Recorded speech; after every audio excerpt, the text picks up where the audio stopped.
Hello guys. तो आज की वीडियो में हम करेंगे जेबी गुप्ता का सॉल्यूशन। हम करेंगे ट्रांसमिशन एंड डिस्ट्रीब्यूशन के क्वेश्चन नंबर 231 से लेके 262 तक। तो फर्स्ट क्वेश्चन है, which one of the following is the correct expression for the propagation constant in the transmission line. ठीक है, तो लास्ट लेक्चर में मैंने आपको ये सब बता दिया था। ठीक है, प्रोपगेशन कांस्टेंट वगैरह क्या होता है। देखो, प्रोपगेशन कांस्टेंट को हम गामा से लिखते हैं। ठीक है, तो फॉर्मूला मैंने क्या लिखवाया था, देखो simple root Z into Y, यानी इम्पेडेंस इंटू एडमिटेंस। ठीक है, अब देखो सिंपल जो आपका इम्पेडेंस होता है यानी जेड, जेड क्या होता है आपका simple R plus J omega L, R plus J omega L. और जो आपका एडमिटेंस होता है, ठीक है, एडमिटेंस क्या होगा सिंपल कंडक्टेंस प्लस आपका जे ओमेगा सी। ठीक है, ये टर्म सिंस रूट में तो यहाँ पे रूट लगा दो, आपका D option correct answer. Clear है। ठीक है, डिटेल के लिए सिंपल लास्ट वाला लेक्चर देख सकते हो। Lossless radial transmission line with surge impedance loading.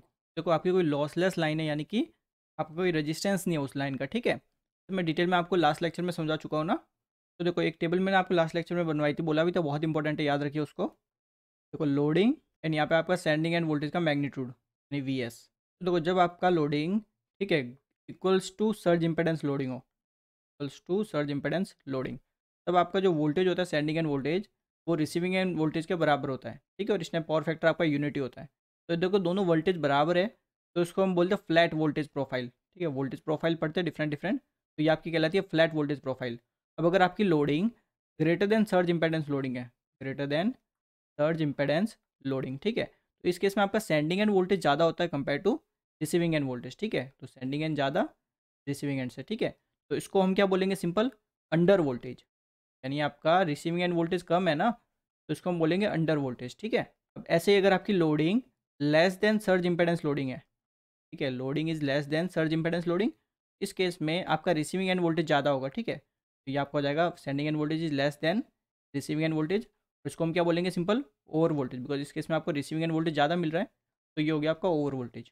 और इनों को देखो अगर लोडिंग के टर्म में पूछ ले तो ठीक है, वरना आपको नॉर्मली पूछा जाएगा देखो कि लोड इम्पेडेंस और आपका सर्ज इम्पेडेंस बराबर हो तो आपका वोल्टेज रिसीविंग एंड वोल्टेज और सेंडिंग एंड वोल्टेज में रिलेशन क्या रहता है। ठीक है, ऐसे पूछता है। तो यहाँ पे अगर load voltage less than surge impedance हो, ठीक है, और ये केस आपका होता है load impedance is greater than surge impedance. ठीक है, तो किसी भी लैंग्वेज में पूछ सकता है, तो आपको ये पता रहना चाहिए। ठीक है, बहुत इंपॉर्टेंट टेबल है ये, तो आप इसको याद रखिए। तो सिंपल इसने बोला है कि आपकी जो एक लॉसलेस लाइन है, ठीक है, और सर्ज इम्पेडेंस लोडिंग है, तो सिंपल सर्ज इम्पेडेंस में दोनों बराबर होते हैं, यानी फ्लैट वोल्टेज प्रोफाइल होती है, तो बोलेंगे has voltage profile, has flat voltage profile and unity power factor at all point Alang it. ठीक है, तो सी ऑप्शन आपका करेक्ट आंसर होगा। What does the standing wave ratio of unity imply, यानी अगर आपका स्टैंडिंग वेव रेशियो 1 है तो इसका मतलब क्या समझते हो आप। तो देखो इस क्वेश्चन को करने से पहले आप क्वेश्चन नंबर 212 देख लेना। ठीक है, तो फिर वो देख के आप ये देखोगे तो ज़्यादा अच्छे से आपको समझ में आएगा। ठीक है, देखो मान लो कोई आपका सोर्स है यहाँ पे, ठीक है, ट्रांसमिशन लाइन का ये आपका सोर्स है यहाँ पे, और आप मान लो यहाँ पे आपने लोड कनेक्ट कर रखा है। ठीक है, तो देखो यहाँ से आपकी सप्लाई आएगी, ठीक है, यानी पावर ऐसे जाएगी, डिलीवर होगी, तो कुछ यहाँ तक मिलेगी आपको। ठीक है, तो ये क्या हुआ, एक तरह से यहाँ से आ रही है और इस लोड पे जाके टकरा रही है, यानी लोड पे जाके इंसिडेंट कर रही है। ठीक है, तो उस वजह से देखो जो इनपुट से जो सप्लाई आती है उसको दो पार्ट में हम डिवाइड करते हैं। देखो एक होती है इंसिडेंट वेव, ठीक है, जो लोड तक जा रही है। अब लोड से अगर अगेन कुछ हमें वापस रिफ्लेक्ट होती है, कुछ मिलती है, तो इसको हम बोलते हैं रिफ्लेक्टेड वेव। ठीक है, ये क्वेश्चन नंबर 212 में मैंने आपको ऑलरेडी समझा रखा है। ठीक है, ये चीज़ आप पढ़ते हो जब लॉन्ग वेव ट्रांसमिशन लाइन में, ठीक है, उसकी एनालिसिस करते हो पूरी, तब आप वहाँ पे देखते हो एक तो इंसिडेंट वेव होती है, एक आपकी रिफ्लेक्टेड वेव होती है। ठीक है, तो कितनी रिफ्लेक्ट हुई है ये हम पता करते हैं रिफ्लेक्शन कॉफिशिएंट से। ठीक है, एक टर्म हमने डिफाइन कर रखी है रिफ्लेक्शन कॉफिशिएंट, ये हमें बताती है बेसिकली कि कितना आपका रिफ्लेक्ट हुआ है। ठीक है, तो सिंपल इसका देखो फॉर्मूला होता है वोल्टेज स्टैंडिंग वेव रेशियो, ठीक है, -1 डिवाइडेड बाय आपका वोल्टेज स्टैंडिंग वेव रेशियो +1। ठीक है, ये फॉर्मूला आपका डायरेक्ट होता है सिंपल। देखो यहाँ से इसकी वैल्यू क्या आ जाएगी सिंपल, मैंने बोला वोल्टेज स्टैंडिंग रेशियो हमारा 1 है, तो 1 - 1 डिवाइडेड बाय 1 + 1। ठीक है, तो ये वैल्यू हमें क्या मिल गई सिंपली 0, यानी कि हमें रिफ्लेक्शन कॉफिशिएंट मिला है 0। ठीक है, इस रिफ्लेक्शन कॉफिशिएंट को हम लिखते हैं, देखो नॉर्मली टी से लिखा जाता है, तो देखो यहाँ पे हमें मिल गया t = 0। अब देखो रिफ्लेक्शन कॉफिशिएंट 0 मिला, इसका मतलब है कि कुछ भी हमारा रिफ्लेक्ट नहीं हो रहा, यानी यहाँ पे सिर्फ आपका इंसिडेंट वाला ही पार्ट है। ठीक है, रिफ्लेक्ट कुछ भी नहीं हो रहा। ठीक है, सिंस कोई रिफ्लेक्शन नहीं हो रहा तो सिर्फ आपकी इंसिडेंस वेव एग्जिस्ट करती है, और आपकी सिर्फ इंसिडेंट वेव कब एग्जिस्ट करती है, जब आपका लोड इम्पेडेंस बराबर होता है कैरेक्टरिस्टिक इम्पेडेंस के। ठीक है, और ये आपको कैसे पता चलेगा, क्वेश्चन नंबर 212 देखोगे तो उसमें मैंने आपको सिंपल फॉर्मूले से बता रखा है कि जब ये दोनों बराबर होते हैं तब कैसे आपका रिफ्लेक्शन वेव, ठीक है, या फिर बोल सकते हो रिफ्लेक्टेड वेव जीरो हो जाती है, ठीक है। तो ये चीज़ आप सिंपल क्वेश्चन नंबर 212 में समझ सकते हो, ठीक है। और ये कंडीशन इंपॉर्टेंट है तो आपको याद होनी चाहिए, ठीक है ना। तो आपका आंसर क्या हो जाएगा सिंपल, कि अगर आपका स्टैंडिंग वेव रेशियो यूनिटी है तो आपका सिंपल ट्रांसमिशन लाइन का कैरेक्टरिस्टिक इंपेडेंस वो बराबर होगा लोड इंपेडेंस के। तो सी ऑप्शन आपका करेक्ट आंसर, ठीक है। अच्छा क्वेश्चन है एक, consider the following statement, equivalent T circuit of a long line is preferred to equivalent pi circuit, ठीक है। तो इस पॉइंट में क्या बोल रहा है कि आपने देखो मीडियम ट्रांसमिशन लाइन की जब आप एनालिसिस करते हो तो दो मॉडल पढ़े होंगे आपने, इक्विवेलेंट टी और इक्विवेलेंट पाई। ये पॉइंट बोल रहा है कि इक्विवेलेंट टी हम ज़्यादा प्रीफर करते हैं कंपेयर टू इक्विवेलेंट पाई, जबकि ये पॉइंट आपका गलत है, ठीक है। ऐसा हम नहीं करते, हम पाई मॉडल को ज़्यादा प्रीफर करते हैं कंपेयर टू टी, बिकॉज देखो आपका जो पाई मॉडल होता है उसमें आपका देखो रिसीविंग एंड साइड में भी एक कैपेसिटर होता है, ठीक है, और एक सेंडिंग एंड साइड में भी एक कैपेसिटर रहता है, ठीक है। तो देखो जब आप कंपनसेशन डिवाइस पढ़ते हो, ठीक है, कंपनसेशन टेक्निक पढ़ते हो, तो उसमें हम क्या करते हैं, शंट कैपेसिटर भी कनेक्ट करते हैं, ठीक है। एक शंट कैपेसिटर आपने पढ़ा होगा कंपनसेशन टेक्निक में, शंट कैपेसिटर प्रोवाइड करते हैं ताकि हमारा सिंपल क्या हो, पावर फैक्टर इंप्रूव हो जाए, ठीक है। तो उससे देखो यहाँ पे हम ऑलरेडी लेके चल रहे पाई मॉडल में कैपेसिटर को, ठीक है, ऑलरेडी कैपेसिटर को लेके चल रहे, तो एक तरह से हमारा कंपनसेशन का जो एनालिसिस है वो पाई मॉडल में हमें ऑलरेडी मिल जाता है, ठीक है चीज़, कि इतना कैपेसिटर रखेंगे तो इतना कंपनसेशन हो जाएगा। तो ये पाई मॉडल में हमें पहले से मिल जाता है, सेंडिंग एंड साइड में भी और रिसीविंग एंड साइड में भी, क्लियर है। ये किसका बेनिफिट है। दूसरा बेनिफिट क्या है कि देखो जो रिसीविंग एंड साइड होती है, ठीक है, वहाँ पे हमें कैपेसिटर ऑलरेडी मिला है, तो इससे क्या रहता है, देखो फेरेंटी इफेक्ट की जो एनालिसिस होती है वो पाई मॉडल में अच्छी मिलती है कंपेयर टू टी मॉडल, ठीक है। तो ये आपके पाई मॉडल के फायदे होते हैं, इसलिए पाई मॉडल को प्रीफर किया जाता है, ठीक है। और एक और पॉइंट लिख सकते हो कि इसमें जो नंबर ऑफ नोड्स है, देखो इसमें सिर्फ 2 ही नोड है, जबकि जब टी मॉडल जब पढ़ोगे, टी मॉडल में 3 बनते हैं आपके, ठीक है। बिकॉज आपका देखो यहाँ पे भी एक एलिमेंट होता है ना आपका, ठीक है। तो यहाँ पे भी अगर आपका एलिमेंट होगा तो देखो ये नोड भी कंसीडर करना पड़ेगा, ये भी करना पड़ेगा और ये भी आपको कंसीडर करना पड़ेगा, ठीक है। तो 3 नोड हो जाते हैं और इसमें 2 नोड ही होते हैं, तो उस हिसाब की कैलकुलेशन भी थोड़ी कॉम्प्लिकेट होती है टी मॉडल में, तो इसलिए टी मॉडल को प्रीफर नहीं करते, ठीक है। तो पहला पॉइंट आपका गलत हो गया।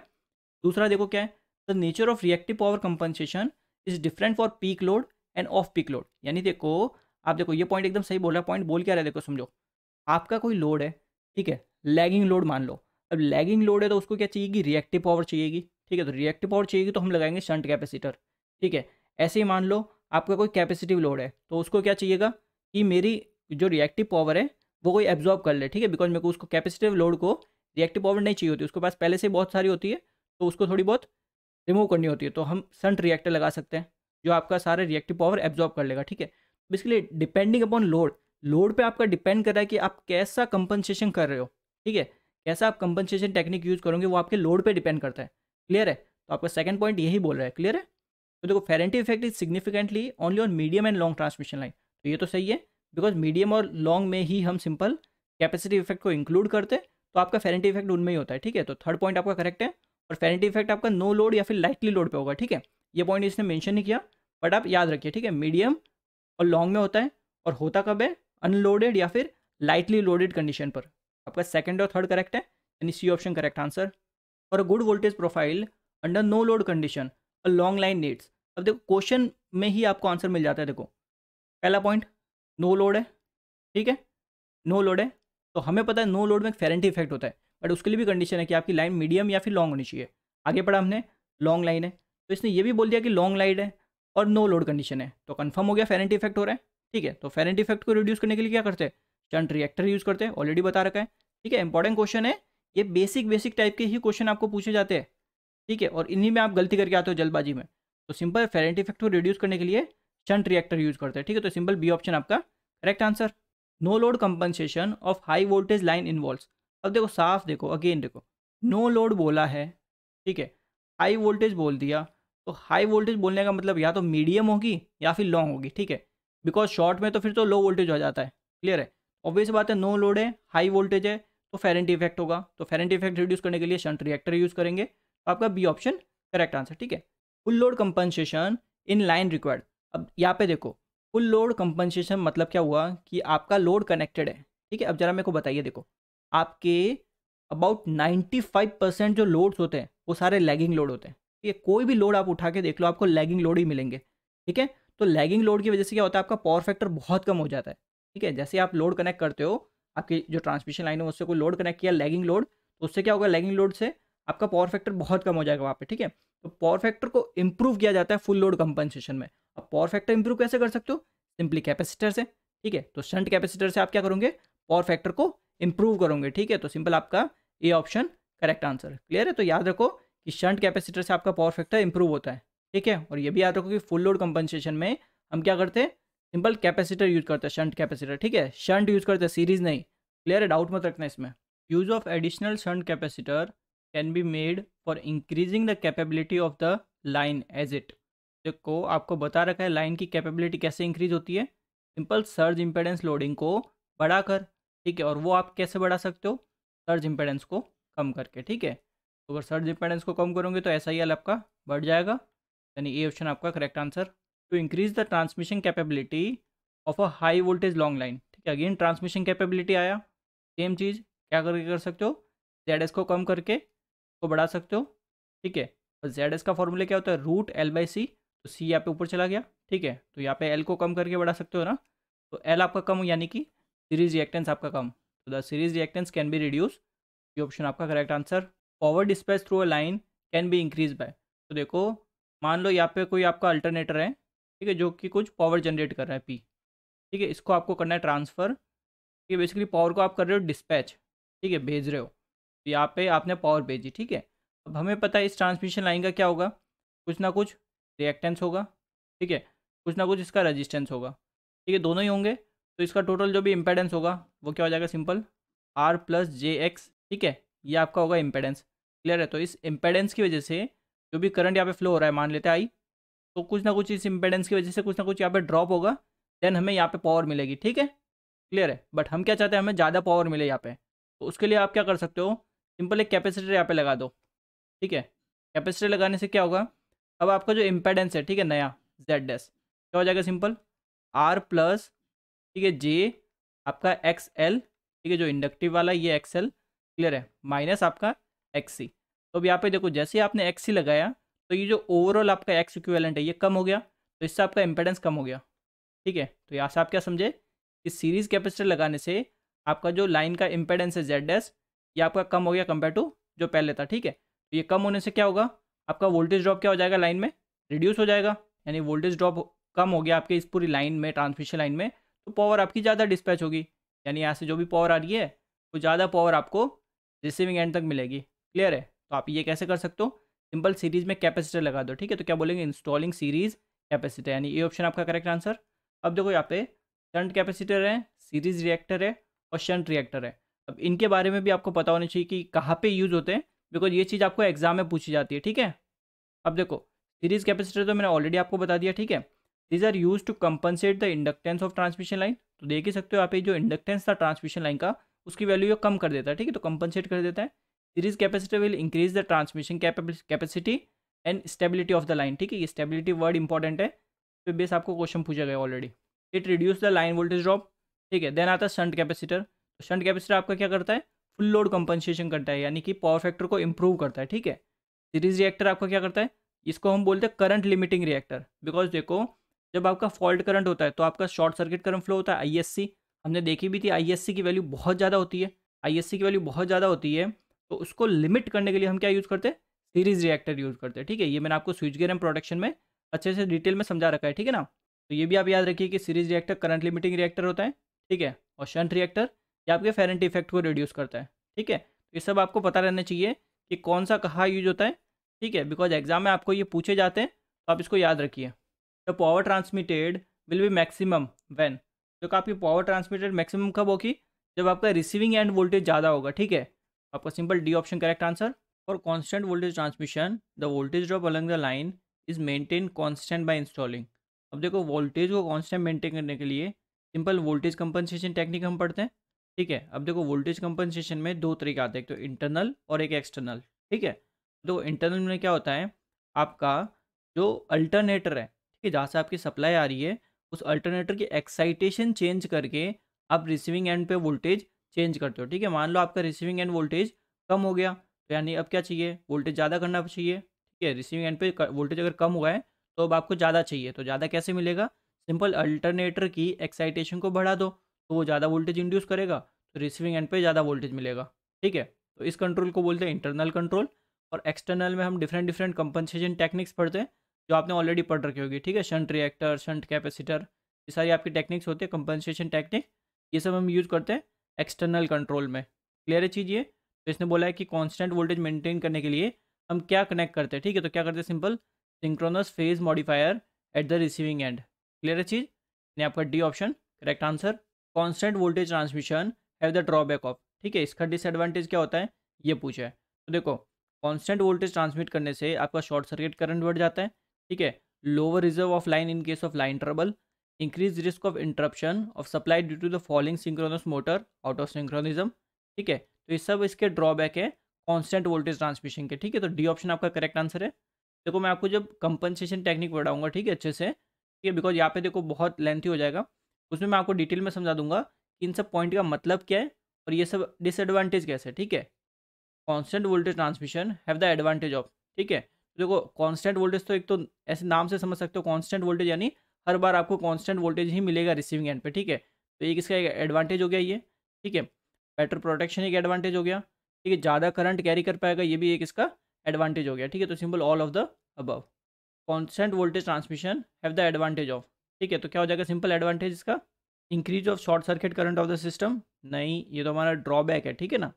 Large reserve of lines in case of line trouble, ये भी कोई इसका कोई एडवांटेज नहीं है, ठीक है। Improvement of power factor at times of moderate and heavy load, यानी देखो कांस्टेंट वोल्टेज यानी कि कांस्टेंट वोल्टेज मेंटेन होगा रिसीविंग एंड पे। तो देखो जब आपका लोड मॉडरेट होगा और जब हैवी होगा, दोनों ही केस में आपका पावर फैक्टर इंप्रूव ही रहेगा, ठीक है। तो सी ऑप्शन आपका करेक्ट होगा। And sending end voltage and current are numerically equal to the receiving end voltage and current respectively, then the line is called. देखो इसको हम बोलते हैं ट्यून लाइन, यानी कि बेसिकली देखो आपका जो वोल्टेज है, ठीक है, वोल्टेज और आपका जो करंट है उन दोनों का मैग्नीट्यूड बराबर है जो रिसीविंग एंड पे है, ठीक है। तो बेसिकली ये कब होता है, जब आपका लोड इम्पेडेंस यानी ZL बराबर होता है सर्ज इम्पेडेंस के, ठीक है। ये हमने ऑलरेडी देखो इस लेक्चर में भी थोड़ा बहुत देखा और लास्ट लेक्चर में डिटेल में ये चीज़ देखी थी, ठीक है। तो ये दोनों जब बराबर होते हैं तब आपका जो सेंडिंग एंड वोल्टेज का मैग्नीट्यूड और सेंडिंग एंड करंट का मैग्नीट्यूड वो रिसीविंग एंड वोल्टेज और रिसीविंग एंड करंट के बराबर होता है, ठीक है। और पावर फैक्टर इस केस में यूनिटी होता है। तो देखो बेसिकली ऐसे बोल सकते हो कि आपने अपने लोड को सर्ज इम्पेडेंस के साथ ट्यून कर दिया, ठीक है। तो ये आपकी कहलाती है ट्यून लाइन, ये ऑप्शन आपका करेक्ट आंसर। और सिंक्रोनस कंडेंसर इज, देखो सिंक्रोनस कंडेंसर आपका सिंपल एक सिंक्रोनस मोटर होती है, ठीक है। एक सिंक्रोनस मोटर होती है जिसको हम नो लोड पर ऑपरेट करवाते हैं, ठीक है। तो सी ऑप्शन आपका करेक्ट आंसर। ये बेसिकली आपके पावर फैक्टर इंप्रूव करने के लिए यूज होती है। अब इसमें देखो नॉर्मल जब सिंक्रोनस कंडेंसर बोलते हैं तो हम ऐसे ही बोलते हैं कि an over excited synchronous motor operating at no load is said to be synchronous condenser, ठीक है। अब यहाँ पे जरूरी नहीं है कि ओवर एक्साइटेड ही हो, ठीक है, यहाँ पे अंडर भी हो सकती है। क्लियर है, वो डिपेंड करता है कि आपका क्या रिक्वायरमेंट है, ठीक है चीज़ ये। बट हम नॉर्मली ओवर एक्साइटेड ही लेके चलते हैं। अब ऐसा क्यों लेके चलते हैं वो उसको भी समझ लेते हैं। देखो आपने ये फॉर्मूला पढ़ रखा होगा, ठीक है। देखो सिंक्रोनस कंडेंसर जो होता है ना, वो आपको रिएक्टिव पावर, ठीक है, या तो डिलीवर करेगा या एब्जॉर्ब करेगा आपकी जो रिक्वायरमेंट है उसके अकॉर्डिंग, ठीक है। तो देखो रिएक्टिव पावर होगी तो उसका फॉर्मूला ये बनता है, ठीक है, सिंक्रोनस कंडेंसर में V/XS V minus EF। V यहाँ पे है आपका अप्लाइड वोल्टेज, EF आपका है मोटर की एक्साइटेशन, ठीक है। मोटर को अप्लाइड वोल्टेज दे रहे हो V और मोटर की एक्साइटेशन EF, और ये आपका सिंक्रोनस रिएक्टेंस। ये चीज़ आपकी क्लियर है। अब देखो यहाँ पे सिंपल 3 केस बन सकते हैं। देखो पहला केस क्या बन सकता है कि अप्लाइड वोल्टेज और एक्साइटेशन आपके बराबर हो, ठीक है। तो इस चीज़ को बोलते हैं नॉर्मल एक्साइटेशन, ठीक है। तो इस केस में आपकी Q की वैल्यू 0 हो जाएगी, इसको बोलेंगे यूनिटी पावर फैक्टर, ठीक है चीज़। दूसरा केस क्या हो सकता है कि आप अप्लाइड वोल्टेज ज़्यादा दे रहे हो कंपेयर टू एक्साइटेशन, तो अप्लाइड वोल्टेज ज़्यादा है एक्साइटेशन कम है, तो इसको क्या बोलेंगे अंडर एक्साइटेशन, ठीक है। तो अंडर एक्साइटेशन में Q की वैल्यू क्या मिलेगी आपको, पॉजिटिव मिलेगी, ठीक है। तो पॉजिटिव मतलब लैगिंग होता है, ये आपको पता होगा, ठीक है, बेसिक। ठीक, अगर रिएक्टिव पावर की वैल्यू पॉजिटिव आ रही है यानी लैगिंग है, तो इसका मतलब क्या है कि ये बेसिकली आपका एब्जॉर्ब कर रहा है लैगिंग रिएक्टिव पावर को, ठीक है चीज़, absorbs lagging reactive power. Third case क्या हो सकता है कि आपका अप्लाइड वोल्टेज कम हो जाए एक्साइटेशन से, ठीक है। तो यानी कि एक्साइटेशन ज़्यादा हो गई ना, तो एक्साइटेशन ज़्यादा तो उसको क्या बोलेंगे ओवर एक्साइटेड, ठीक है। तो ओवर एक्साइटेड में आपको Q नेगेटिव मिलेगा, ठीक है, बिकॉज यहाँ पे EF की वैल्यू ज़्यादा है तो ये पूरी वैल्यू नेगेटिव मिलेगी। तो नेगेटिव मतलब लीडिंग, ठीक है। तो नेगेटिव का मतलब क्या होता है, ये बेसिकली डिलीवर कर रहा है लैगिंग रिएक्टिव पावर, ठीक है, डिलीवर लैगिंग रिएक्टिव पावर, ठीक है। तो बेसिक आपको पता होना चाहिए। अब यहाँ पे मैंने क्या बोला कि ओवर एक्साइटेड क्यों रखते हैं। अब देखो ओवर एक्साइटेड में आपका क्या हो रहा है यहाँ पे डिलीवर लैगिंग रिएक्टिव पावर, ठीक है। बिकॉज देखो मोस्टली आपके जो लोड होते हैं वो लैगिंग लोड होते हैं, ठीक है, तो उनको लैगिंग रिएक्टिव पावर चाहिए होती है, ठीक है, तो इसलिए हम ओवर एक्साइटेड बोल रहे हैं, बिकॉज सिंस लैगिंग लोड है उनको लैगिंग रिएक्टिव पावर चाहिएगी, तो हम ओवर एक्साइटेड सिंक्रोनस मोटर लगाते हैं रिसीविंग एंड पे, ठीक है, जिससे वो लैगिंग रिएक्टिव पावर डिलीवर कर सके। क्लियर चीज़ ये। और जो अगला क्वेश्चन इसने क्या बोला, अ synchronous compensator absorbs inductive reactive power, यानी देखो कोई आपका सिंक्रोनस कंपनसेटर है, तो ऐसे समझो, देखो ये आपका मान लो रिसीविंग एंड साइड है, ठीक है, और देखो यहाँ पे आपने कोई लोड कनेक्ट कर रखा है, ये आपका मान लेते हैं कोई लोड कनेक्टेड है, ठीक है। अब देखो रिसीविंग एंड साइड में ही हम क्या कनेक्ट करते हैं, सिंक्रोनस कंडेंसर कनेक्ट करते हैं, ठीक है, तो ये मैंने मान लिया सिंक्रोनस कंडेंसर मैंने कनेक्ट कर रखा है, ठीक है, ये आपका है सिंक्रोनस कंडेंसर, ठीक है। तो यहाँ पे देखो इसने क्या बोला कि आपका जो सिंक्रोनस कंपनसेटर है ये एब्जॉर्ब कर रहा है इंडक्टिव रिएक्टिव पावर, तो इसका मतलब क्या हुआ कि आपका ये जो लोड है ना, ये लोड क्या कर रहा होगा, डिलीवर कर रहा होगा रिएक्टिव पावर, इसके पास बहुत सारी रिएक्टिव पावर होगी, ठीक है, तभी तो ये भेज रहा होगा, ठीक है, बिकॉज ये डिलीवर कब करेगा, जब यहाँ पे क्यू की वैल्यू नेगेटिव होगी, ठीक है, क्यू की वैल्यू नेगेटिव कब होती है, जब ये लीडिंग होगा, यानी आपका लोड यहाँ से क्या पता चला आपको कि लीडिंग लोड है, ठीक है, जो कि आपका रिएक्टिव पावर डिलीवर कर रहा है, तो ये डिलीवर कर रहा है, तो ये आपका सिंक्रोनस कंडेंसर क्या करेगा, एब्जॉर्ब कर रहा है, ठीक है, सिंक्रोनस कंडेंसर इस पावर को, इस लैगिंग रिएक्टिव पावर को एब्जॉर्ब कर रहा है, ठीक है, इसने बोला ना absorbs inductive reactive power, because inductive का मतलब लैगिंग ही तो होता है, तो लैगिंग रिएक्टिव पावर को एब्जॉर्ब कर रहा है, तो एब्जॉर्ब कब करता है, हमने अभी देखा ये जब अंडर एक्साइटेड में होता है सिंक्रोनस कंडेंसर, या फिर बोल सकते हो सिंक्रोनस मोटर, तब ये आपका एब्जॉर्ब करता है लैगिंग रिएक्टिव पावर को, ठीक है, तो आपका सिंपल हो जाएगा अंडर एक्साइटेड, यानी सी ऑप्शन आपका करेक्ट आंसर है। क्लियर है चीज़ ये। सिंक्रोनस फेज मॉडिफायर सप्लाइज, तो देखा हमने अभी कि लैगिंग भी कर सकता है और लीडिंग भी कर सकता है, ठीक है ना, तो पी ऑप्शन आपका करेक्ट आंसर, बिकॉज ये तो आपके डिपेंड करता है अंडर एक्साइटेड है या फिर ओवर एक्साइटेड है, ठीक है। Synchronous phase modifier as compare to synchronous motor of the same rating has, अब देखो सिंक्रोनस मोटर है, ठीक है, नॉर्मली जो मोटर है उससे तो कुछ ना कुछ लोड को ड्राइव करोगे, बट सिंक्रोनस फेज मॉडिफायर के लिए जो आप मोटर यूज़ कर रहे हो सिंक्रोनस मोटर, वो हमें नो लोड पे काम करवानी है, उस पर कोई लोड हमें कनेक्ट करना नहीं, किसी लोड को ड्राइव करना नहीं, तो उस वजह से बेसिकली उसका जो डायमीटर होता है, ठीक है, शाफ्ट का डायमीटर वो हम छोटा रखते हैं, ठीक है, और स्पीड आपकी हाई होती है। क्लियर है, तो smaller shaft diameter and higher speed, ठीक है, तो बी ऑप्शन आपका correct answer. Phase modifier is normally install in case of, ठीक है, तो ये आपके लॉन्ग लाइन में ही किया जाता है, ठीक है, जो कंपनसेशन जो होता है वो हम क्या करते हैं, लॉन्ग लाइन में करते हैं, ठीक है, तो आपका C option correct answer. Which of the following statement is not true, ठीक है, कौन सा ट्रू नहीं है ये पूछा है। देखो जो सिंक्रोनस फेज मॉडिफायर है ये हम सेंडिंग एंड साइड में कनेक्ट नहीं करते, ठीक है, ये ऑप्शन यहाँ पे आपका करेक्ट आंसर होगा। Capacitor are used in power system to, ठीक है, तो कैपेसिटर आपके यूज होते हैं वोल्टेज रेगुलेशन को इंप्रूव करने के लिए, ठीक है, तो वोल्टेज रेगुलेशन को इंप्रूव करने के लिए क्या यूज़ करते हैं हम, सिंपल ऑलरेडी मैंने आपको समझा दिया, सीरीज़ कैपेसिटर, ठीक है, तो सीरीज़ कैपेसिटर आपका क्या करता है, जो लाइन है ट्रांसमिशन लाइन उसका आपका जो इम्पेडेंस है उसको कम कर देता है, ठीक है, इम्पेडेंस कम करता है, उसकी वजह से आपका लाइन में वोल्टेज ड्रॉप कम हो जाता है, वोल्टेज ड्रॉप कम होगा तो आपका रिसीविंग एंड पे ज़्यादा वोल्टेज मिलेगा जो आप सेंडिंग एंड से भेज रहे हो, ठीक है, तो वोल्टेज रेगुलेशन इससे इंप्रूव हो जाता है, ठीक है, आपका यहाँ पे बी ऑप्शन करेक्ट आंसर होगा।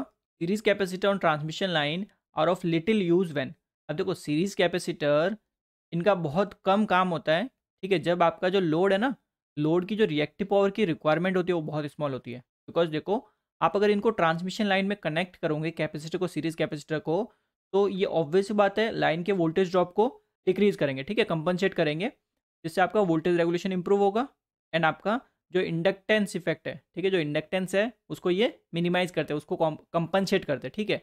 बट अब देखो कैपेसिटर अगर आपने लगाए तो ऑब्वियस बात है कैपेसिटर आपका लैगिंग रिएक्टिव पावर डिलीवर करेगा, ठीक है, तो डिलीवर करेगा तो लेने के लिए भी तो कोई लोड आपका होना चाहिए ना, अगर लोड की रिक्वायरमेंट ही कम है, यानी लोड को रिएक्टिव पावर ही पहले से ही कम चाहिए, तो फिर कैपेसिटर लगाना अच्छा नहीं है ना, ठीक है, तो इसलिए हम बोलते हैं कि सीरीज़ कैपेसिटर बहुत कम यूज होते हैं जब आपके लोड की रिएक्टिव पावर की डिमांड बहुत कम होती है, ठीक है, यानी कि series capacitor on transmission line are of little use when the load reactive power requirement is small, यानी ये ऑप्शन आपका करेक्ट आंसर, ठीक है। और कैसे सीरीज कैपेसिटर काम करता है ये मैं ऑलरेडी आपको इसी लेक्चर में समझा चुका हूँ, ठीक है ना।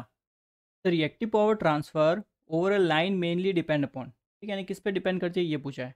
देखो आप नॉर्मल कोई भी एक सिस्टम ले लेते हैं, ठीक है, पावर सिस्टम, देखो ये आपका जनरेटिंग स्टेशन हो गया, ठीक है, यानी जनरेटर हो गया, अल्टरनेटर हो गया, ठीक है, यहाँ पे आपकी ये सेंडिंग एंड साइड है, तो यहाँ पे आपका वोल्टेज हो गया सेंडिंग एंड वोल्टेज, ठीक है, यहाँ पे ये एंगल है डेल एंगल, ठीक है, देन यहाँ पे देखो ये आपकी ट्रांसमिशन लाइन हो गई, एंड यहाँ पे आपकी ये रिसीविंग एंड साइड हो गई। तो यहाँ पे आपका कोई लोड कनेक्टेड है, ठीक है। ये आपका लोड, रिसीविंग एंड साइड में जो वोल्टेज है वो हमारा हो गया VR, ये आपका एंगल 0, यहाँ तक ठीक है। अब यहाँ से देखो जो आप पावर सेंड कर रहे हो, यानी कॉम्प्लेक्स पावर जो सेंड हो रही है वो आपकी हो गई SS, ठीक है। तो इसमें आपका एक्टिव भी होगा इसका पार्ट थोड़ा, और इसमें रिएक्टिव पार्ट भी होगा, ठीक है। ऐसे आपकी जो रिसीविंग एंड साइड में जो आपको पावर मिलेगी कॉम्प्लेक्स पावर, ये आपकी हो जाएगी P + jQ, ठीक है। यहाँ पे ये भी लिख लो, ये PS, ये QS, ये आपका PR और ये आपका QR, ठीक है। तो आपको इसने क्या पूछा है, the reactive power transfer over a line mainly depend upon, यानी आपकी QR आपको निकालना है कि रिएक्टिव पावर कितनी आपकी ट्रांसफर हो गई, ठीक है। अब यहाँ पे मैंने डेल और यहाँ पे 0 क्यों लिया, बिकॉज आपकी जो पावर ट्रांसफर होती है ना, वो हमेशा आपके हायर रोटर एंगल से लोअर रोटर एंगल होती है। तो डेल यहाँ पे बड़ा है तो पावर आपकी ऐसे ट्रांसफर होगी, ठीक है चीज़ ये। तो यहाँ पे देखो रजिस्टेंस हम नेगलेक्ट मान के चलते हैं, रिएक्टेंस पूरी ट्रांसमिशन लाइन का X है। अब देखो यहाँ से अगर मेरे को रिसीविंग एंड साइड में यानी SR में मेरे को कॉम्प्लेक्स पावर निकालनी है, तो कैसे निकालूंगा, जो भी मेरी रिसीविंग एंड साइड में वोल्टेज है, ठीक है, मल्टीप्लाई विथ जो भी मेरे रिसीविंग एंड साइड में करंट है, ठीक है, इसका कॉम्प्लेक्स है, तो ये आपका कॉन्जुगेट आएगा यहाँ पे, ठीक है। तो देखो मैं सिंपल पहले करंट निकाल देता हूँ, ठीक है। ये आपका रिसीविंग एंड करंट होगा IR, ठीक है। देयरफॉर अगर देखो मैं रिसीविंग एंड करंट निकालता हूँ तो सिंपल निकाल सकते हो ना इजीली। तो क्या हो जाएगा, देखो सिंपल, वोल्टेज आपका सेंडिंग एंड वोल्टेज, एंगल आपका डेल, माइनस आपका रिसीविंग एंड वोल्टेज, एंगल आपका 0, ठीक है, डिवाइडेड बाय जो भी आपका रिएक्टेंस है यानी JX, ठीक है। तो अब देखो यहाँ से सिंपल इसको सेपरेट कर दो, तो यहाँ से आपको जो IR की वैल्यू मिलेगी, ठीक है, ये कितना आ जाएगा, देखो PS/X। अब देखो यहाँ पे ये J है ना, J का मतलब 90 डिग्री, 90 डिग्री ऊपर जाएगा तो वो माइनस का हो जाएगा, ठीक है। तो यहाँ पे आपको मिल जाएगा डेल -90 डिग्री, देन माइनस आपका VR/X, तो यहाँ पे ये 90 ऊपर जाएगा तो यहाँ पे ये माइनस का हो जाएगा, ठीक है, माइनस का 90 डिग्री। क्लियर है इतना। अब मेरे को तो चाहिए क्या, चाहिए कॉन्जुगेट चाहिए ना इस करंट का, नहीं रिसीविंग एंड साइड में जो करंट है इसका कॉन्जुगेट चाहिए। कॉन्जुगेट में क्या करते हैं, जो आपके एंगल होते हैं उन एंगल के साइन आप चेंज कर दो, ठीक है। तो यहाँ पे ये VS/X हो गया। अब यहाँ पे देखो एंगल क्या है, डेल -90 है, तो ये आपका हो जाएगा माइनस का 90 प्लस का बन जाएगा, ठीक है, और प्लस का डेल माइनस का डेल बन जाएगा, यहाँ तक ठीक है आपका। देन माइनस VR/X, ठीक है, यहाँ पे ये माइनस का 90 है तो ये आपके प्लस का 90 हो जाएगा। तो ये मेरे को रिसीविंग एंड साइड में जो करंट है उसका कॉन्जुगेट मिल गया, ठीक है। अब देखो सिंपल जो रिसीविंग एंड साइड में जो कॉम्प्लेक्स पावर है, ठीक है, वो मेरे को निकालनी है। सिंपल क्या करूँगा, इसको इससे मल्टीप्लाई कर दूंगा, ठीक है। तो यहाँ पे मेरे को ये क्या मिल जाएगा, देखो VS × VR/X, ठीक है। देन आपका देखो एंगल लिख देते, ये आपका आ जाएगा 90 minus del, 90 minus del, then आपका ये आ जाएगा माइनस के, यहाँ पे आ जाएगा VR का स्क्वायर डिवाइडेड बाय आपका X, और एंगल आपके यहाँ पे है प्लस का 90 डिग्री, ठीक है। यही मिलेगा हमें। मैंने सिंपल इस VR को मल्टीप्लाई कर दिया यहाँ पे, ठीक है। तो यहाँ से देखो ये पोलर फॉर्म में, तो इसको आपको रेक्टेंगुलर फॉर्म में कन्वर्ट करना आता होगा, ठीक है ऑलरेडी। ये आपको मिल जाएगा VS VR/X, ठीक है। देन यहाँ पे देखो पहले क्या आएगा, कॉस वाला कंपोनेंट यानी कॉस 90 माइनस डेल, तो वो क्या हो जाएगा, सिंपल साइन डेल बन जाएगा। तो यहाँ पे ये मिल गया आपको साइन डेल, ठीक है। देन प्लस आपका J, देन देखो सेम आपका VS VR अपॉन आपका X, और यहाँ पे देखो क्या आ जाएगा, अब साइन 90 माइनस डेल, तो वो हो जाएगा कॉस डेल, ठीक है। तो यहाँ पे आपको मिल जाएगा कॉस डेल। क्लियर है इतना। देन माइनस यहाँ पे देखो 90 डिग्री का मतलब क्या होता है, सिंपल J, तो यहाँ पे आ गई J, ठीक है। आपका आ जाएगा VR का स्क्वायर अपॉन X। अब क्या करो, जो आपके इमेजनरी टर्म है उनको एक साथ ले लो, और जो रियल पार्ट है उसको एक साथ ले लो, ठीक है, यानी J वाली टर्म एक साथ और रियल पार्ट एक साथ, ठीक है। तो यहाँ पे ये आपका सिंपल है, देखो PR यानी एक्टिव पावर जो रिसीविंग एंड साइड में, प्लस JQR जो रिसीविंग एंड साइड में रिएक्टिव पावर है, ठीक है। दोनों इक्वेशन को कंपेयर करो। अब मैं सिंपल रिएक्टिव पावर पूछा है, देयरफॉर तो देखो रिएक्टिव पावर कितनी हो जाएगी, QR, ठीक है, QR रिएक्टिव पावर सिंपल क्या हो जाएगी, देखो VS VR अपॉन आपका X, ठीक है। देन यहाँ पे आपका आ जाएगा देखो सिंपल कॉस डेल माइनस आपका VR स्क्वायर अपॉन X, ये टर्म आएगी, ठीक है। तो यहाँ से देखो मैं सिंपल क्या करता हूँ, कॉमन ले लेता हूँ VR/X को, ठीक है। तो रिएक्टिव पावर मेरी हो जाएगी देखो VR/X, ठीक है। ये सब आपके मैग्नीट्यूड है, ठीक है ना। तो यहाँ पे देखो अंदर क्या बचेगा मेरा, सिंपल यहाँ पे आ जाएगा आपका देखो VS cos डेल माइनस आपका VR, ये चीज़ आपकी क्लियर है। तो ये फॉर्मूला रिएक्टिव पावर का बहुत इंपॉर्टेंट है, जब आप कंपनसेशन टेक्निक पढ़ते हो तो उसमें ये आपका बहुत काम आता है, ठीक है। तो फॉर्मूला आपका याद होना चाहिए। तो आज आपने देखा भी होगा, जब आप पावर निकालते हो, ठीक है, रियल पावर जब निकालते हो तो कौन सा फॉर्मूला यूज़ करते हो, वी एस वी आर यानी sending end voltage into receiving end voltage upon X into sine del.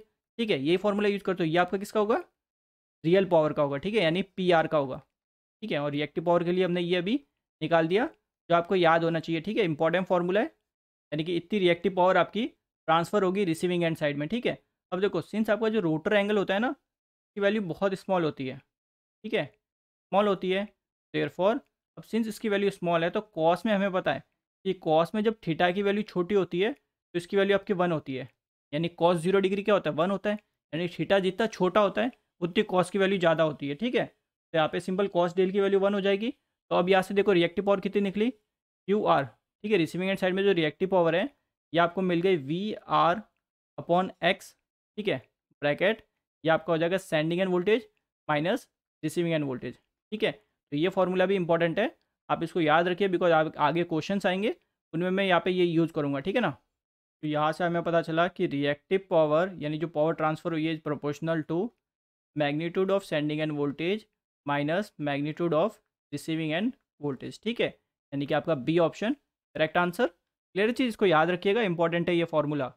और a fix value of complex power flow in transmission line having a sending end voltage V, the receiving power loss will be proportional to. ठीक है, तो इसने simple देखो सीधा बोल दिया कि जो आपकी पावर है कॉम्प्लेक्स पावर, ठीक है, कॉम्प्लेक्स पावर क्या होगी, सिंपल वोल्टेज इंटू करंट। ठीक है, वोल्टेज इंटू करंट, ये इसने बोल दिया कांस्टेंट है। ठीक है, इसने पहली लाइन में बोल दिया for a fix value of constant complex power, for a fix value of complex power. ठीक है, तो ये वैल्यू आपकी कांस्टेंट है यहाँ तक। ठीक है, तो यहाँ से आपको क्या समझते हो, देयरफॉर यहाँ से आपको पता चला कि current is inversely proportional to voltage.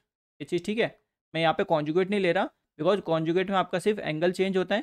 ठीक है, हम फिलहाल यहाँ पे सिर्फ मैग्नीट्यूड की बात करें। ठीक है, तो यहाँ पे देखो करंट आपका इन्वर्सली प्रोपोर्शनल है वोल्टेज के। ठीक है, देयरफॉर अब देखो जो पावर लॉस होता है, ठीक है, इसने बोला है रियल पावर लॉस। ठीक है, पावर लॉस, तो रियल पावर लॉस क्या होता है, जो आपके रेजिस्टेंस की वजह से होता है। ठीक है, तो उसको हम क्या लिखते हैं, simple I square R. Clear है, तो यहाँ पे देखो सिंपल जो पावर लॉस होगा, ठीक है, ये आपका जो पावर लॉस है पी, यहाँ पे देखो सिंपल प्रोपोर्शनल टू आई की वैल्यू ऊपर से रख दो, क्या आ जाएगी, सिंपल 1/v²।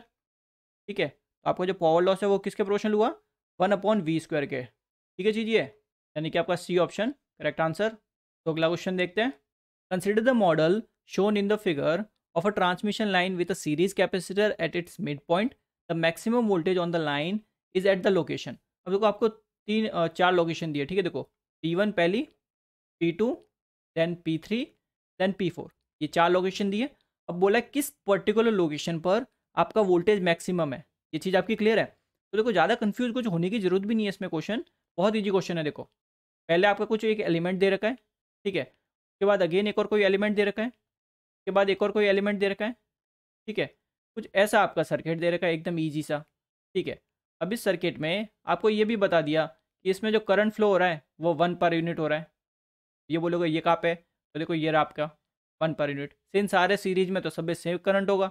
ठीक है, तो देखो यहाँ पे ये 0.1 दे दिया। ठीक है, यहाँ पे ये माइनस का 0.15 दे दिया, यहाँ पे ये दे दिया आपको 0.1। यहाँ तक चीज़ क्लियर है आपकी। अब जरा समझो, देखो यहाँ से आप वोल्टेज दे रहे हो 1 पर यूनिट। ठीक है, अब पहला आपको ये वाला पॉइंट आपका P1। ठीक है, तो 1 पर यूनिट यहाँ से भेज रहे हो, तो P1 पे तो वोल्टेज आपका यही से पता चल गया 1 पर यूनिट होगा। ठीक है, तो वोल्टेज एट VP1। ठीक है, तो ये तो हमें देख के पता चल गया कि 1 पर यूनिट है। ठीक है, अब इसी को अगर मैं रेक्टेंगुलर फॉर्म में लिख लेता हूँ तो ये आपका हो जाएगा 1 + J0 पर यूनिट। ठीक है चीज़, ये अब देखो BP2 का पे ये रहा आपका P2 पॉइंट। ठीक है, अब यहाँ पे आपको वोल्टेज निकालना है, तो ज़रा समझो, देखो 1 पर यूनिट आप भेज रहे हो।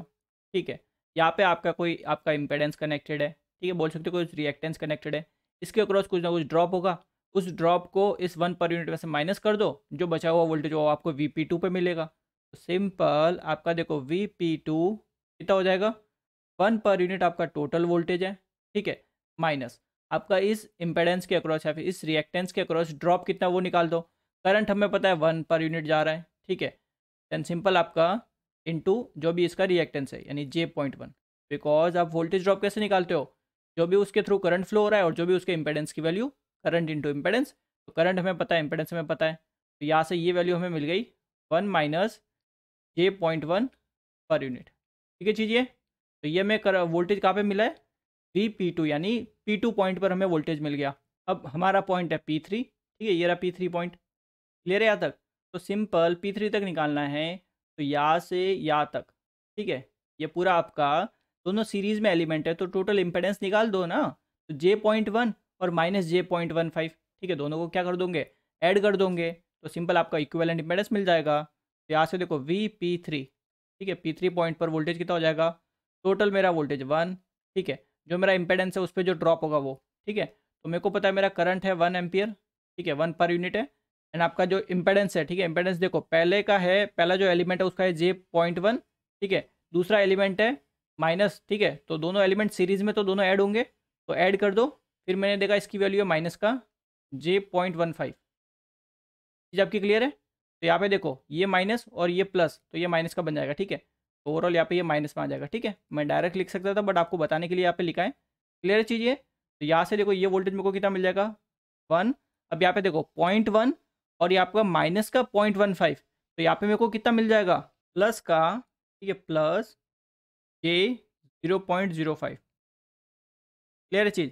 सिंपल मैंने माइनस किया, ठीक है, बिकॉज ये माइनस करूंगा तो मेरे को यहाँ पे नेगेटिव की वैल्यू मिलेगी, और नेगेटिव नेगेटिव ये दोनों प्लस हो जाएंगे, ठीक है, तो ये मेरे को मिल गया P3 पॉइंट पर। सिंपल इस P4 पॉइंट पे भी निकाल दीजिए, तो P4 पॉइंट पर, तो देखो ज़्यादा कुछ कॉम्प्लिकेट है नहीं, सारे एलिमेंट सीरीज़ में, सिंपल आपको सबके इंपेडेंस को या फिर रिएक्टेंस को ऐड करना है, ठीक है।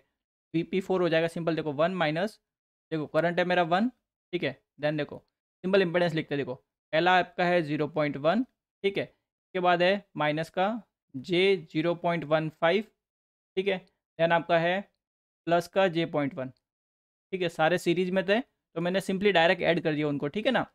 अब यहाँ पे देखो इनकी वैल्यू क्या आ जाएगी, सिंपल ये मेरे को मिल जाएगा 1 माइनस J.05, ठीक है, तो आप सिंपल इसको देखो 0.1 और 0.1 0.2 हो जाएगा, 0.2 माइनस 0.15, तो ये आपको सिंपल प्लस का मिलेगा, ठीक है, तो बाहर माइनस है तो ये नेगेटिव का हो जाएगा overall.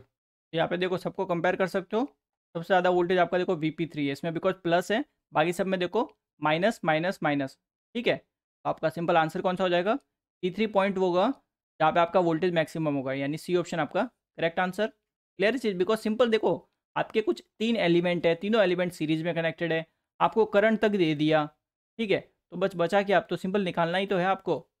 A transmission line has equal voltage at 2 ends, ठीक है, यानी दो आपके कोई एंड है, दोनों एंड में आपका ट्रांसमिशन लाइन के वोल्टेज बराबर है, ठीक है, तो देखो मैं पहले बना ही देता हूँ, ठीक है, आपके देखो यहाँ पे मान लेते कोई सोर्स है मेरा, देखो यहाँ पे ये आपकी सेंडिंग एंड साइड है, ठीक है, और ये आपकी पूरी ट्रांसमिशन लाइन यहाँ तक। क्लियर है? अब ये आपका ट्रांसमिशन लाइन का दूसरा एंड हो गया, मान लेते, ठीक है ना, और इसने बोला है कि दोनों वोल्टेज बराबर है, यानी यहाँ पे भी V है और यहाँ पे भी आपका V है, ठीक है, और ये मेंटेन कैसे करेगा कांस्टेंट, दोनों साइड हमने एक सोर्स लगा रखे, ठीक है, तो दोनों साइड आपके सोर्स है, देखो मेंटेन कांस्टेंट बाय 2 सोर्स, यहाँ तक ठीक है आपका पूरा क्वेश्चन। फिर बोला देखो a third source is to be provided to maintain constant voltage, यानी तीसरा सोर्स और प्रोवाइड कर रहे हैं, ठीक है, कांस्टेंट वोल्टेज मेंटेन करने के लिए, equal to the end voltage, यानी कितना वोल्टेज करेगा वो, जितना आपका ये एंड में वोल्टेज है ना, यहाँ पे V है, तो यहाँ पे वो जो तीसरा सोर्स है वो भी V वोल्टेज ही होगा, ठीक है, एट इधर मिड पॉइंट, पहला बोला इसने मिड पॉइंट, दूसरा बोला 75% of the distance from the sending end, ठीक है, देन बोला the maximum power transfer capability of the line in the original case and other 2 cases respectively will be in the following ratio, ठीक है, तो maximum power transfer capability पूछिए, ठीक है, maximum पूछी है ना, तो जरा समझो, देखो अभी अभी मैंने, ठीक है, 2-3 क्वेश्चन पहले ही आपको एक फॉर्मूला डेराइव करवाया था कि जो मेरी पावर ट्रांसफर होती है P, ठीक है, ये क्या होती है, सिंपल जो भी मेरा सेंडिंग एंड वोल्टेज है, ठीक है, मल्टीप्लाई जो भी मेरा रिसीविंग एंड वोल्टेज है डिवाइडेड बाय जो भी मेरा लाइन का रिएक्टेंस है इनटू साइन डेल, यही बताया ना मेरा फॉर्मूला। बट इसको सिंस क्या चाहिए, मैक्सिमम पावर ट्रांसफर का रेशियो चाहिए ना, ठीक है, यानी इसको मैक्सिमम पावर चाहिए P मैक्सिमम, तो देखो P मैक्सिमम सिंपल क्या हो जाएगी, देखो जब डेल आपका 90 डिग्री होगा तभी तो मैक्सिमम मिलेगी, ठीक है, डेल 90 यानी साइन 90 आपका 1 होता है, इसने बोला वोल्टेज सब जगह सेम मेंटेन करना है V, ठीक है, तो यहाँ पे ये हो जाएगा VS equals to VR equals to V, तो यहाँ पे ये V का स्क्वायर हो जाएगा अपॉन X, ठीक है, तो ये मेरे को मिल गया मैक्सिमम पावर, ठीक है, जब मेरा ओरिजिनल केस है, जब मैंने कोई तीसरा सोर्स कनेक्ट नहीं किया तब मेरा मैक्सिमम पावर मेरे को मिली है, मैक्सिमम ट्रांसफर पावर मिली है V स्क्वायर अपॉन X, ठीक है चीज़। अब इसने बोला हम एक तीसरा सोर्स कनेक्ट कर रहे हैं एकदम मिडल में, ठीक है, इस लाइन के एकदम मिडल में हमने क्या किया, एक तीसरा कोई सोर्स कनेक्ट कर दिया, ठीक है, क्लियर चीज़, तीसरा सोर्स कनेक्ट किया और वोल्टेज कितना मेंटेन कर रहा है, ये भी आपका V वोल्टेज मेंटेन कर रहा है, यहाँ तक ठीक है। अब देखो एकदम मिडल में कनेक्ट किया है तो हमें पता है हमारा जो लाइन का रिएक्टेंस होता है वो लेंथ पे डिपेंड करता है, ठीक है। तो एकदम मिडल में किया तो लेंथ एकदम बराबर आधी आधी दोनों जगह बढ़ गई, यानी बोल सकते हो कि रिएक्टेंस आपका आधा आधा बढ़ गया दोनों जगह, ठीक है चीज़। तो ये मेरा सेकंड केस हो गया, ठीक है। इस केस में देखो क्या हो जाएगा सिंपल, तो मेरी मैक्सिमम पावर ट्रांसफ़र होगी, ठीक है। मैक्सिमम पावर जो ट्रांसफ़र होगी क्या हो जाएगी, देखो यहाँ से मान लो ये आपकी पावर ट्रांसफ़र हो रही है, ठीक है। तो यहाँ से देखो सिंपल दो सोर्स है, ये आपका V और ये V, ठीक है। तो इस केस में भी आपका देखो वोल्टेज का स्क्वायर, क्लियर है, डिवाइडेड बाय रिएक्टेंस हमारा देखो इन दोनों सोर्स के बीच में कितना हो गया, x/2, ये आपका x/2। इस केस में मेरे को जो मैक्सिमम पावर ट्रांसफ़र मिली, ठीक है, मैक्सिमम पावर ट्रांसफ़र, इसको मैं डैश लिख लेता हूँ, ठीक है। सेकंड केस है मेरा, तो ये कितना हो जाएगा देखो सिंपल 2v² x, क्लियर है चीज़। ये मेरे को सेकंड केस में मिली है। एंड थर्ड केस देखो इसने क्या बोला है, ठीक है। थर्ड केस इसने बोला कि सेंडिंग एंड साइड से, ये हमारी सेंडिंग एंड साइड है, तो यहाँ से अबाउट 75%, ठीक है। तो 75% का यहाँ पे कहीं पे होगा, यहाँ पे हमने सोर्स को कनेक्ट किया, ठीक है। सोर्स हमारा यहाँ पे कनेक्टेड है। अब देखो वोल्टेज मेंटेन कर रहा है V, ठीक है। अब यहाँ से हमें ट्रांसफ़र कैपेबिलिटी बतानी है, तो देखो 75% यानी रिएक्टेंस, देखो पूरा ये जो रिएक्टेंस था इतना, कि ये हम मान के चल रहे थे, ओरिजिनल केस में कितना माना है हमने, ये पूरा रिएक्टेंस हमारा x है। अब हमारा सिर्फ इतना हमारा देखो पावर ट्रांसफ़र हो रही है, ठीक है, इतना। तो ये बेसिकली क्या होगा, 75% पार्ट होगा, यानी 0.75x, ठीक है, इतना ही तो होगा। बाकी बचा हुआ कितना होगा, 0.25x, ठीक है। अब यहाँ से आप अगर देखो मैक्सिमम पावर निकालते हो, ठीक है, वोल्टेज में तो अभी भी कुछ चेंज नहीं हुआ, तो वोल्टेज तो आपका वही रहेगा, वोल्टेज का स्क्वायर यानी V², यानी V × V आपका स्क्वायर हो जाएगा, ठीक है, बिकॉज दोनों वोल्टेज सेम है, अपॉन रिएक्टेंस आपका कम हो चुका है 0.75x, यही रहेगा। अब देखो यहाँ से, ठीक है, ये हमें मिल गया थर्ड केस में, ठीक है, तो इसको डबल डैश लिख लेते हैं। तो सिंपल क्या करो, तीनों केस का रेशियो तो निकालना है, ठीक है। तो तीनों केस का रेशियो कितना आ जाएगा, देखो 1, ठीक है, रेशियो 2, रेशियो यहाँ पे कितना देखो 1/0.75, तो 1/0.75, ठीक है। तो ये हमारा क्या निकल गया, रेशियो, यानी कि आपका B option correct answer. Clear है चीज़, ये क्वेश्चन था सिंपल, आपको रिएक्टेंस देखना था। For a fix receiving end sending end voltage in a transmission system, what is the locus of the constant power, ठीक है। तो देखो जो लोकस आपका होता है वो क्या होता है, अ सर्कल, ठीक है, यानी आपका डी ऑप्शन करेक्ट आंसर होगा। आप ये बेसिकली जो आपका रिसीविंग पावर सर्कल डायग्राम होता है, ठीक है, उसमें ये स्टडी करते हो, पूरी पावर फ्लो इक्वेशन पढ़ते हो, ठीक है, उसमें ये पूरा आता है। तो आपको सिंपल ये याद रखना है कि जो लोकस होता है ना, ठीक है, वो आपका सर्कल होता है, और आपका जो इस सर्कल की जो रेडियस होती है, ठीक है, ये भी इंपॉर्टेंट है, ये भी आप याद रखिए कि सर्कल की रेडियस आपकी होती है sending end voltage into receiving end voltage upon B. B क्या होता है आपका सिंपल, जो ट्रांसमिशन लाइन के जो पैरामीटर्स आप पढ़ते हो, ABCD कॉन्स्टेंट जो पढ़ते हो, वो वाला कॉन्स्टेंट है बी, ठीक है चीजिए। For the system below SD1 and SD2 are complex power demand at bus 1 and bus 2 respectively, if V2 is equals to 1 per unit, the VAR rating of the capacitor QG2 connected at bus 2 is, ठीक है। तो बस 2 पे capacitor connected है, उसकी rating हमें बतानी है, ठीक है। अब देखो यहाँ पे हमारी जो पावर है वो हमारी कहाँ ट्रांसफ़र हो रही है, बस 1 से बस 2 पावर ट्रांसफ़र हो रही है, ठीक है। देख सकते हो यहाँ पे हमारा सेंडिंग एंड है ये, ठीक है। तो यहाँ से पावर आपकी देखो बस 1 से बस 2 जा रही है, तो यहाँ पे देखो V2 की जो वैल्यू दी है इसने 1 मैग्नीट्यूड दिया है, ठीक है, 1 पर यूनिट दिया है, और एंगल जो होगा ये आपका हो जाएगा -δ, ठीक है। बिकॉज आपकी जो पावर ट्रांसफ़र होती है ना, वो आपकी हमेशा ट्रांसफ़र होती है हाइयर रोटर एंगल से लोअर रोटर एंगल। तो यहाँ पे देखो सिंस ऐसे आपकी बस 1 से बस 2 जा रही है, तो बस 1 का आपका जो रोटर एंगल है वो बड़ा होगा कंपेयर टू जो बस 2 पे है, ठीक है। तो जीरो आपका ऑब्वियस सी बात है बड़ा होगा नेगेटिव से, ठीक है। तो इसलिए आपका ये -δ मैंने लिखा है, ठीक है इतना।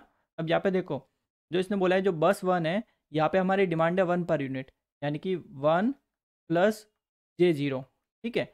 और यहाँ पे जो बस 2 है यहाँ पे हमारी डिमांड है 1 + J0, ठीक है चीज़। तो यानी रिएक्टिव पावर की कुछ भी डिमांड नहीं है बस 1 और बस 2 पर। तो देखो जो आपकी, ठीक है, एक्टिव पावर जो ट्रांसफ़र होगी P, ये आपकी क्या हो जाएगी सिंपल, देखो सेंडिंग एंड वोल्टेज यानी V1 into receiving end voltage यानी V2 डिवाइडेड बाय जो भी आपका रिएक्टेंस है इंटू आपका साइन δ1 - δ2, ठीक है। δ1 आपका सेंडिंग एंड साइड और δ2 आपका रिसीविंग एंड साइड का होता है, ठीक है। अब यहाँ पे देखो δ1 तो हमारा हो गया 0, ठीक है, एंड आपका जो δ2 है, δ2 ये आपका है माइनस का डेल, ठीक है। तो यहाँ से हमें देखो देयरफॉर जो आपका सिंपल फार्मूला बन जाएगा, ठीक है, P = क्या हो जाएगा देखो sending end into receiving and divided by जो आपका रिएक्टेंस है इंटू आपका साइन डेल, ठीक है। तो यहाँ पे माइनस माइनस प्लस हो जाएगा। अब देखो यहाँ पे जो पावर है, ठीक है, ये हमें ऑलरेडी 1 दे रखी है, देख सकते हो, ठीक है, 1 पर यूनिट दे रखी है। तो आपका 1 इंटू आपका V1 भी 1 दिया है, V2 भी 1 दिया है, अपॉन रिएक्टेंस आपको दे दिया 0.5 ट्रांसमिशन लाइन का, ठीक है, इंटू आपका साइन डेल। क्लियर है इतना? तो यहाँ पे, ठीक है, हमें जो साइन डेल मिला, साइन डेल, ठीक है, 0.5 इस साइड चला जाएगा, तो ये आपका 0.5 आ गया। तो यहाँ से साइन डेल की वैल्यू क्या आ जाएगी?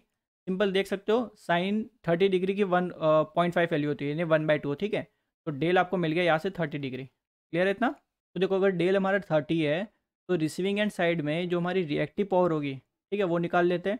देखो उसका फॉर्मूला रहता है, रिसीविंग एंड साइड में जो भी वोल्टेज है अपॉन आपका रिएक्टेंस मल्टीप्लाई सेंडिंग एंड में जो वोल्टेज है मल्टीप्लाई कॉस डेल माइनस जो रिसीविंग एंड साइड में जो वोल्टेज है, ठीक है। ये मैं आपको ऑलरेडी क्वेश्चन नंबर 255 में डेराइव करके बता चुका हूँ कि ये फार्मूला आपका बनता है, ठीक है। जो रिएक्टिव पावर होती है रिसीविंग एंड पर, उसका फार्मूला ये होता है। देखो यहाँ से सिंपल रिएक्टिव पावर निकाल दो रिसीविंग एंड में QR। तो देखो VR यानी कि V2 की बात कर रहा है, ठीक है। तो ये हमारा 1 है, अपॉन रिएक्टेंस हमारा 0.5 है। क्लियर है इतना? मल्टीप्लाई ये आपका V1 1 है, इंटू टेल 30 डिग्री यानी कॉस 30 डिग्री, ठीक है, एंड माइनस V2 आपका 1 है। तो ये आपका बन गया, ठीक है। तो यहाँ से आप अगर देखो रिसीविंग एंड साइड में रिएक्टिव पावर निकालते हो तो ये आपको मिल जाएगी -2.68 पर यूनिट, ठीक है इतना।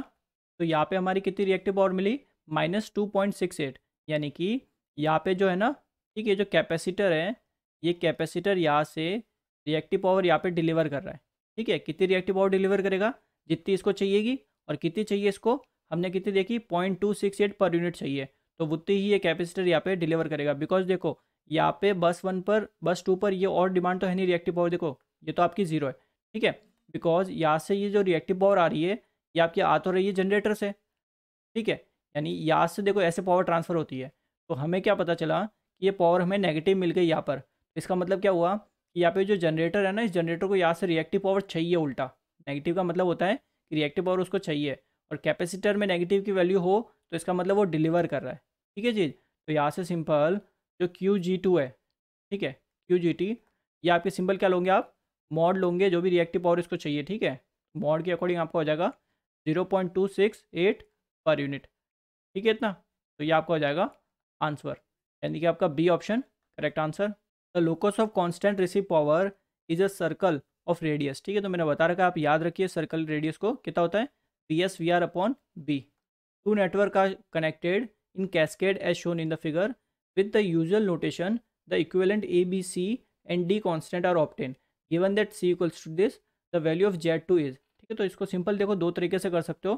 देखो पहला तरीका क्या है, देखो आपको जो नेटवर्क दे रखा है, ठीक है, कैस्केड फॉर्म में, तो देखो कुछ ऐसे समझो, ये आपको एक एलिमेंट दे रखा है Z1, ठीक है, दूसरा आपको एक और एलिमेंट दे रखा है Z2, ठीक है, कुछ ऐसे ही आपको ये Z2 दे रखा है, और यहाँ पे हमें कुछ भी नहीं दिया, ठीक है। तो मैं फिलहाल मान लेता हूँ यहाँ पे कुछ एलिमेंट है, वैल्यू है 0, ठीक है, 0 मतलब शॉर्ट सर्किट ही होता है। तो ये कुछ ऐसा मेरे को बेसिकली दे रखा है, ठीक है। तो एक तरह से क्या बोल सकते हो, ये मेरे को T नेटवर्क दे रखा है ना, एक तरह से T नेटवर्क की तो हुआ पूरा, ठीक है, कैस्केड फॉर्म में। तो यहाँ से अगर देखो मैं Z12 की वैल्यू निकालता हूँ, Z12 या फिर Z21, ठीक है, ये आपको निकालनी आती होगी। क्या होती है सिंपल, जो बीच वाला जो एलिमेंट होता है वो आपका Z12 या फिर बोल सकते हो Z21 होता है। तो ये आपका Z2 आ गया, ठीक है।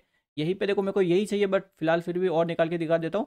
Z11 कैसे निकालते हो, इन दोनों को ऐड करके, Z1 और Z2 को ऐड करके, ठीक है। तो यहाँ पे आ जाएगा Z1 + Z2, ठीक है। और अगर आपको Z22 निकालना हो, Z22, तो सिंपल आउटपुट में जो है इनको ऐड कर देते हो, ठीक है। तो यहाँ पे सिंस ये तो आपका 0 है, तो ये आपका सिंपल हो जाएगा Z2। ये चीज़ आपकी क्लियर है? तो ये सिंपल T नेटवर्क से आप Z पैरामीटर ऐसे लिख सकते हो, ठीक है।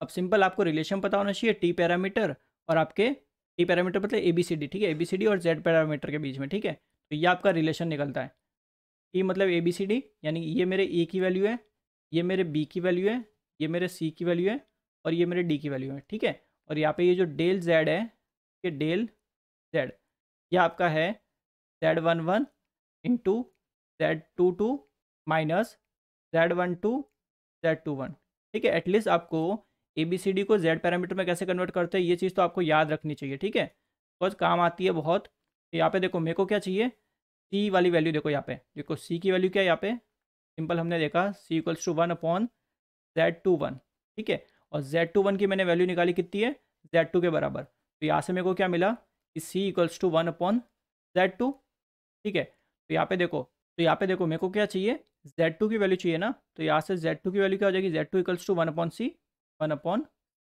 तो C की वैल्यू यहाँ से पुट कर दो, जो कि हमें दे रखा है 1/0.025, ठीक है। और एंगल मेरे को दे रखा है 45 डिग्री, ठीक है इतना।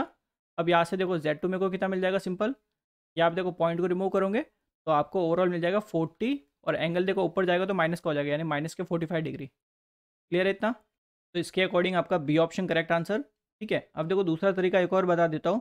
देखो सिंपल आपने ये ऑलरेडी पढ़ रखा होगा, ठीक है। V1/I1, यानी एक तरह से पढ़ते हो कि sending end voltage upon sending end current, ठीक है। ये आपने मैट्रिक्स देखो बहुत पढ़ रखी है, इक्वल्स टू आपके जो भी ट्रांसमिशन पैरामीटर है ABCD, A B C and D, ठीक है तक। अब यहाँ पे क्या आएगा, सिंपल आपका जो रिसीविंग एंड वोल्टेज है यानी V2, और आपका यहाँ पे I2, ये मैट्रिक्स आपने ऑलरेडी पढ़ रखी होगी, ठीक है। अब यहाँ से देखो अगर मैं ये सेकंड वाली निकालता हूँ, ठीक है, यानी I1 इक्वल्स टू क्या आएगा यहाँ से मेरे को CV2, ठीक है, प्लस D/I2, यही मेरे को मिलेगा। क्लियर है यहाँ तक। अब मेरे को तो देखो C की वैल्यू दे रखी है ना, तो यहाँ पे इसलिए मैंने ये वाली इक्वेशन निकाली, ठीक है, बिकॉज इसी में मेरे को C मिलेगा। तो यहाँ पे देखो अगर मैं C की वैल्यू निकालता हूँ, C की वैल्यू यहाँ से मेरे को मिल सकती है I1/V2, I1/V2। और ये भी कब मिलेगी, जब मैं ऐसा अज्यूम करके चलूँ, बिकॉज देखो यहाँ पे ये I2 इक्वल्स टू 0 का तभी तो ये वैल्यू मिलेगी, I2 इक्वल्स टू 0। यहाँ तक ठीक है आपका। अब देखो I1 मेरा क्या होगा, जो करंट मेरा यहाँ से ऐसे फ्लो होगा, ठीक है, ये मेरा I1, और मैंने I2 क्या माना है 0, यानी यहाँ पे मेरा कुछ भी करंट आपका फ्लो नहीं हो रहा, यानी 0 एम्पियर। यहाँ तक ठीक है। तो ये पूरा मेरा I1 करंट है, ठीक है। इस Z2 के थ्रू जो करंट होगा ये भी मेरा I1 करंट ही है। यहाँ तक आपका ठीक है। यहाँ पे मेरा वोल्टेज है V1, ठीक है, और यहाँ पे मेरा वोल्टेज है V2। यहाँ तक आपका क्लियर है पूरा। अब जरा समझना, देखो यहाँ से अगर मैं C की वैल्यू निकालता हूँ, C इक्वल्स टू देखो कितना मिलेगा, I1 मेरे को निकालना है, तो सिंपल यहाँ से ऐसे पूरा देख लो, ठीक है। तो I1 क्या होगा, देखो वोल्टेज मेरा कितना है V1, ठीक है, और टोटल इंपेडेंस कितना है Z1 और Z2, बिकॉज देखो दोनों सीरीज़ में ना, यहाँ पे तो करंट 0 एम्पियर है, तो दोनों सीरीज़ में, तो यहाँ से मेरे को I1 की वैल्यू तो सीधी मिल गई कि V1 अपॉन जो भी मेरा टोटल इंपेडेंस है, और टोटल इंपेडेंस मैंने देखा Z1 प्लस Z2, ये चीज़ आपकी क्लियर है, डिवाइडेड बाय। अब नेक्स्ट आपको देखो हमें क्या चाहिए, सिंपल V2 की वैल्यू चाहिए। यहाँ पे देखो ये V2 है ना, ठीक है, V2 की वैल्यू चाहिए, तो V2 मेरा ये रहा, ठीक है। तो इसके अक्रॉस मेरे को वोल्टेज निकालना है बेसिकली, ठीक है, V2 निकालना है। तो सिंपल क्या कर सकते हो, सिंस ये आपके दोनों एलिमेंट सीरीज में कनेक्टेड है, तो वोल्टेज डिवीजन लगा दो। तो वोल्टेज डिवीजन कैसे लगाते हैं, सिंपल देखो टोटल वोल्टेज, ठीक है, मल्टीप्लाई, अब जिसके अक्रॉस निकाल रहे हो वो वाला इंपेडेंस Z2 अपॉन, ठीक है, टोटल पूरा इंपेडेंस आपका, तो Z1 प्लस Z2। यही तो ऐसे तो लगाते हैं वोल्टेज डिवीजन रूल, ठीक है। तो यहाँ पे देखो आपका V1 से V1 cancel, Z1 plus Z2 और Z1 प्लस Z2 कैंसिल। तो यहाँ से आपको C की वैल्यू क्या मिली, सिंपल 1/Z2, 1/Z2। क्लियर है चीज़। तो यहाँ से हमें तो क्या निकालनी थी, Z2 की वैल्यू निकालनी है ना। तो यहाँ से हमारे Z2 की वैल्यू आ गई 1/C, 1/C, ठीक है। तो यहाँ से देखो Z2 हमारा कितना आ जाएगा, सिंपल ये आपका आ जाएगा 40 एंगल माइनस के 45 डिग्री, ठीक है, और यूनिट आपकी हो जाएगी ओम। क्लियर है चीज़ ये, ठीक है। किसी भी तरीके से कर सकते थे जो आपको अच्छा लगे। आपका सिंपल बी ऑप्शन यहाँ पे करेक्ट आंसर। तो आज के लिए बस इतना ही करेंगे, बाकी क्वेश्चन हम अगली वीडियो में करेंगे। Thank you very much.